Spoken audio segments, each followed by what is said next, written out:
Hey guys, WIT here, and today I'm going to talk about the 4th Gen iPad Pro.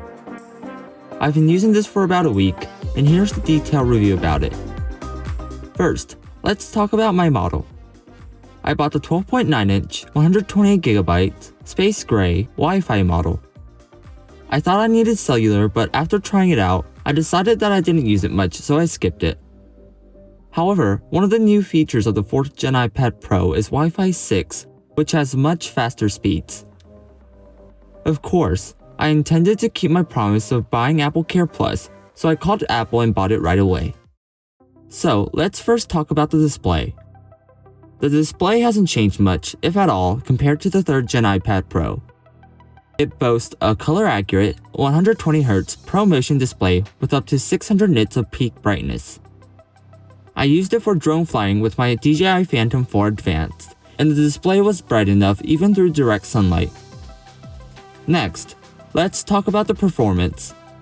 For starters, the 4th Gen iPad Pro is equipped with the A12Z Bionic chip that's apparently a A12X chip with one extra graphics chip enabled.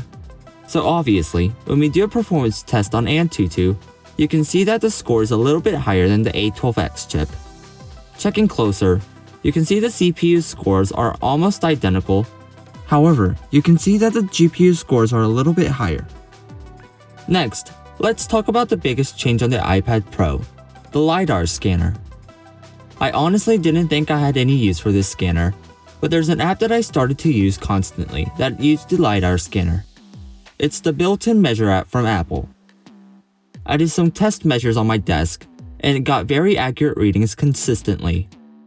It also uniquely has a feature to measure a person's height by pointing the scanner at it. While the human height measuring feature wasn't as accurate as measuring my desk, still, the measurements varied 1 to 2 centimeters. Also, for some reason, the camera app doesn't let you take portrait photos on the rear camera even with the LiDAR scanner, so that was very odd. Next, let's talk about the camera. This iPad Pro has a wide-angle lens and an ultra-wide-angle lens. While both cameras' quality wasn't the best in my opinion, it's fine for scanning documents and simple tasks. Lastly, let's talk about the speakers and microphones. This iPad Pro has a total of 4 speakers and 5 studio-grade microphones. As always, the iPad Pro speakers are very loud and clear. For the microphones, it's time to tell you that this whole script is being recorded on the iPad Pro's microphones. So if you didn't notice it, that's good news for the iPad Pro. That concludes this video. Once this iPad Pro is released in Korea, there will be a link to where you can buy this in the description below. If you like this type of content, make sure to like and subscribe to my channel for future content. Thank you for watching.